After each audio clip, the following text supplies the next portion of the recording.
Kapatid, basahin po natin ang paksa ng ating leksyon.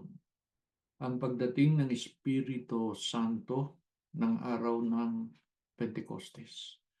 Bago umakyat ang Panginoong Kristo sa langit, ay itinagubilin niya sa kanyang mga alagad na huwag silang aalis sa Jerusalem hanggang hindi nila natatanggap ang kapangyarihan mula sa langit.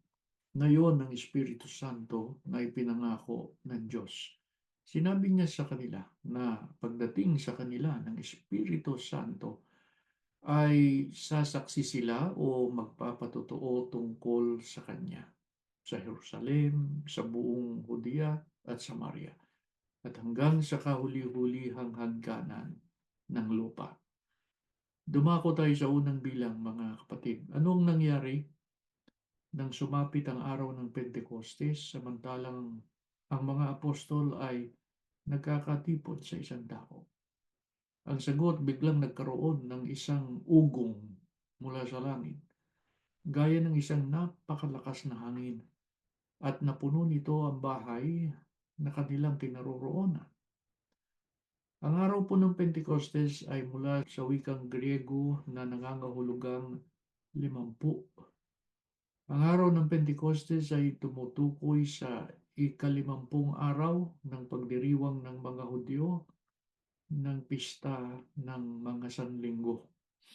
Sa kasunod na bilang, mga kapatid, bukod sa ugong na kanilang narinig, ano pa ang nasaksihan ng mga apostol sa pagkakataong iyon? Ang sagot, may nakita silang tila mga dilang apoy na nahahati at lumapag sa bawat isa sa kanila. Napuspos silang lahat ng Espiritu Santo. Sa kasunod na bilang, dahil sa kapangyarihang tinaglay ng mga apostol, nang tanggapin nilang Espiritu Santo, ano ang kamanghamanghang bagay na nagawa nila? Ang sagot, nagsalita sila sa iba't ibang wika. Sa ikapat na bilang, sinong mga nakasaksi sa kamanghamanghang pangyayaring yon sa kalagitnaan ng mga apostol ng araw ng Pentecostes? Ang sagot, ang mga relihiyoso o debotong mga Hudyo na nasa Jerusalem na nagmula sa bawat bansang sa buong mundo. Nang marinig nila ang ugong, nagdatingan ng maraming mga tao. Namangha sila sapagkat nagsasalita ang mga alagad sa wika ng mga nakikinig.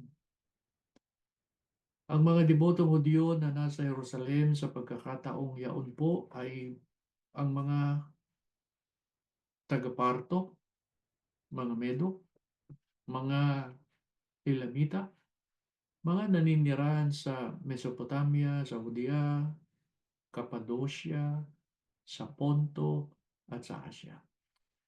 Meron ding mga taga-Phrygia at Pamphylia, Ehipto at sa mga lupain ng Libya na sakop ng Cyrene at mga panauhing taga-Roma, mga Hudyo, mga Hintil na nahikayat sa pananampalatayang Hudyo. Meron ding mga taong taga-Creta, taga-Arabia na nakasaksi. Sa ikalimang bilang, dahil sa labis na pagkamangha, anong itinanong ng mga nakasaksi o nakakita sa pagsasalita ng mga apostol ng sariling wika nila? Ang sagot, pakinggan ninyo. Hindi ba mga taga-Galilea ang lahat ng mga nagsasalitang ito? Paano nangyaring naririnig ng bawat isa sa atin ang ating mga sariling wika sa kanila? Sa kasunod na bilang, ano pa naging tanong sa isa't isa ng mga nakasaksi sa pagsasalita ng mga apostol ng sariling wika nila? Ang sagot, paano sila nakapagsasalita sa ating mga sariling wika tungkol sa mga kamangha-manghang gawa ng Diyos? Namangha sila't nalito, kaya sila'y nagtanungan, ano ang kahulugan nito? Gayunman, mga kapatid, hindi ang lahat ng nakasaksi sa di pangkaraniwang pangyayaring iyon ay sumampalataya. Sa halip, kinutya nila ang mga apostol. Sa kasunod na bilang, ano ang pangungutya o pangangantyaw na sinabi tungkol sa mga apostol ng mga hindi nagsisisampalataya sa kanila? Ang sabi nila, lasing ang mga yan.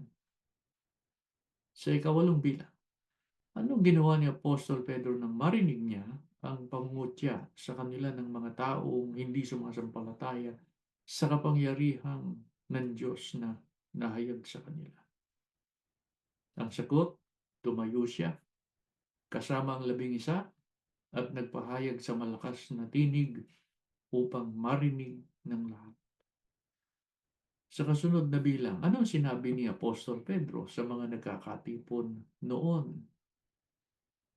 Ang sabi niya, mga kababayan kong Hudyo at mga naninirahan sa Jerusalem, unawain ninyo ito at makinig kayong mabuti sa sasabihin ko. Hindi lasing ang mga taong ito, gaya ng akala ninyo. Sa halip, ang pangyayaring ito'y katuparan ng sinabi ni Propeta Joel. Sa pamamagitan ni Joel na propeta, ipinagpauna ng Diyos na ibubuhos niya ang kanyang espiritu sa mga lingkod niya upang magpahayag sa pangalan niya, upang ang mga tao ay maligtas pagdating ng dakila at maluwalhating araw ng Panginoon. Sa kasunod po na bilang, ano pang ang ipinahayag ni Apostol Pedro sa harap ng malaking bilang ng mga taong nagkakatipon sa pagkakataong iyon? Ang sabi niya, kayong mga lalaking taga-Israel, pakinggan ninyo ang mga salitang ito. Si Jesus na taga-Nazaret, taong pinatunayan ng Diyos sa inyo sa pamamagitan ng mga gawang makapangyarihan at mga kababalaghan at mga tanda na ginawa ng Diyos sa pamamagitan niya sa gitna ninyo. Gaya rin ng nalalaman ninyo, siya na ibinigay sa takdang pasya at paon ng kaalaman ng Diyos. Kayo, sa pamamagitan ng mga kamay ng mga tampalasan, ay inyong ipinako sa krus at pinatay. Na siya ay binuhay na maguli ng Diyos pagkaalis sa mga hirap ng kamatayan, sapagkat hindi maaari na siya'y mapigilan nito. Ang mga sinabi po ni Apostol Pedro ay nakasalig sa paunang pahayag ng propetang si David tungkol sa mangyayari sa Panginoong Kristo pagkamatay niya. Sa kasunod na bilang, ano pa ang ipinahayag ni Apostol Pedro tungkol kay Jesus? Sabi pa niya na si Jesus ay iniakyat ng Diyos sa langit at pinaupo sa kanyang kanan. Sa kasunod na bilang, pagkatapos ng ipahayag ang lahat ng mga bagay na ito, ano ang sinabi ni Apostol Pedro sa mga Hudyong nakikinig sa kanya sa pagkakataong iyon? Ang sabi niya, dapat malaman ng buong sambahayan ng Israel na itong si Jesus na inyong ipinako sa krus ay ginawa ng Diyos na Panginoon at Kristo. Sa kasunod na bilang, anong naging damdamin ng mga Hudyo sa mga ipinahayag na ito ni Apostol Pedro? Ang sagot na bagabag ang kanilang kalooban sa kanilang narinig. Sa kasunod na bilang, anong itinanong nila kay Pedro at sa iba pang mga apostol at anong isinagot sa kanila ni Apostol Pedro? Ang sagot, mga kapatid, ano ang dapat naming gawin? Sinabi sa kanila ni Pedro, magsisi kayo, mangagbautismo ang bawat isa sa inyo sa pangalan ni Hesus Kristo sa ikapagpapatawad ng inyong mga kasalanan. At tatanggapin ninyo ang kaloob ng Espiritu Santo, sapagkat sa inyo ang pangako sa inyong mga anak at sa lahat ng nasa malayo, maging ilan man ang tawagin ng Panginoon nating Diyos sa Kanya. Sa kasunod na bilang po, anong ibinunga ng pangangaral ng mga apostol sa pangunguna ni Apostol Pedro nang matanggap nilang Espiritu Santo na ipinangako ng Panginoong Kristo? Ang sagot, yaon ngang nagsitanggap ng kanyang salita ay nangabautismohan at nangapadaragdag sa kanila ng araw na yaon ang may 3,000 kaluluwa. At sila'y nagsipanatiling matibay sa turo ng mga apostol at sa pagsasama-sama, sa pagpuputol-putol ng tinapay at sa mga pananalangin, na nagpupuri sa Diyos, na nagtatamo ng paglingap ng buong bayan.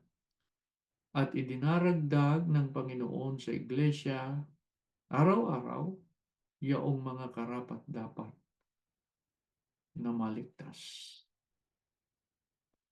Mga kapatid, ang kapangyarihan galing sa Diyos o ang Espiritu Santo na tinanggap ng mga apostol ang dahilan kung bakit sila nakapagsalita ng iba't ibang wika na naunawaan ng mga nagkatipon sa Jerusalem.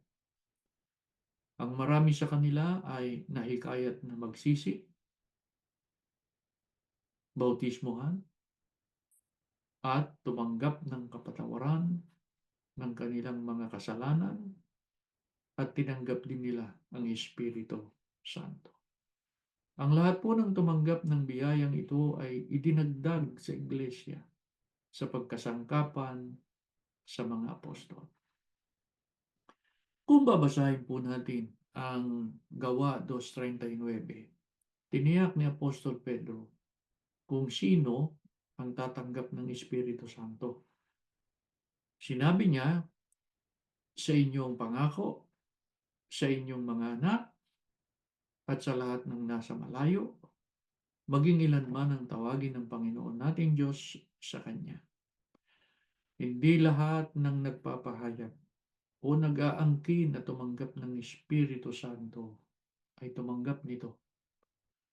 Tiniyak po ng mga apostol kung sino lamang ang tatanggap ng kaloob ng Espiritu Santo. Itinuro po ng kapatid na Felix Manalo ang sugo ng Diyos sa mga huling araw, ang 3 grupong binabanggit na tatanggap ng Espiritu Santo ay ang mga Hudyo, mga Hintil, at ang mga nasa malayo. Ang malayong tinutukoy ay ang malayong dako na bumangon doon ang Iglesia ni Kristo sa mga huling araw na ito. Kabilang tayo, mga kapatid, doon sa tinutukoy na nasa malayo. Ang katuparan po ng hulang yan ay ang paglitaw ng Iglesia ni Kristo sa malayong silangan sa Pilipinas. Sila po'y bahagi ng mga tao na tatanggap ng Espiritu Santo. Mapalad po ang tumanggap ng Espiritu Santo sapagkat ito ang tatak ng pagkahirap ng mga nasa bayan ng Diyos. Ang Espiritu Santo rin ang magpapaala-ala po sa lahat ng mga itinuro ng Panginoong Kristo sa mga alagad o mga sinugo niya. Kaya ang mga isinugo lang ng Diyos ang tunay na makapangangaral ng kanyang dalisay na aral. Ang iba ay pwedeng mangaral, pwedeng magturo, pero walang kalakip na Espiritu Santo. Ang tunay na sinugo ay nangangaral ng salita ng Diyos na kalakip ang Espiritu Santo. Pag-aaralan po natin sa susunod kung paano tinupad ng mga apostol ang kanilang tawag na sumaksi o magpatotoo sa pangalan ng ating Panginoong Jesucristo. Mga kapatid, Yan ang ating leksyon po. Tumayo kayo at tayo'y mananalangin. Panginoon naming Diyos, salamat po sa pagkakaloob mo sa amin ng pagkakataon na muli naming matupad ang tungkulin namin sa iyo na kapagka dumarating ang ganitong mga pagkakataon, ikaw ay aming purihin at sambahin at tanggapin ang iyong mga salita. Nawa po, Ama, muli mong basbasan ang bawat isa sa amin, lalo na po ang mga kapatid naming mga kabataan. Nawa po, Ama, tulungan mo kami.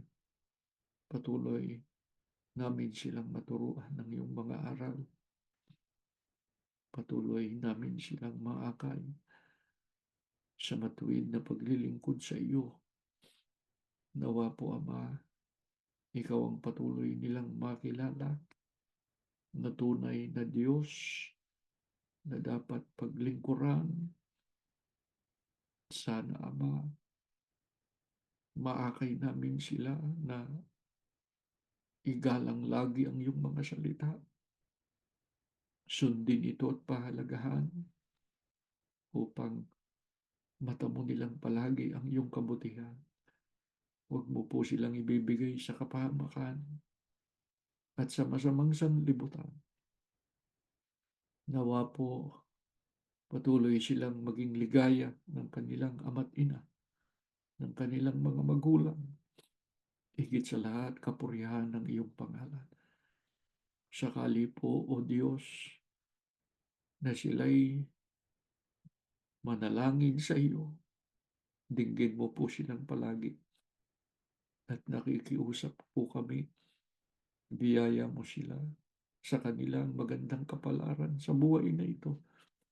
Higit sa lahat, pagdating ng araw ng paghukom, sama-sama sila ng kanilang sambahayan, ng kanilang mga mahal sa buhay, sasalubong sa Panginoon at magmana ng kaligtasan.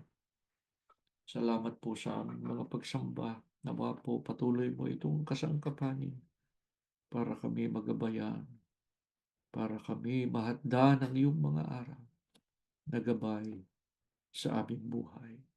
Inihiling po namin ang lahat sa ngalan ni Jesus na aming tagapagligtas. Amen.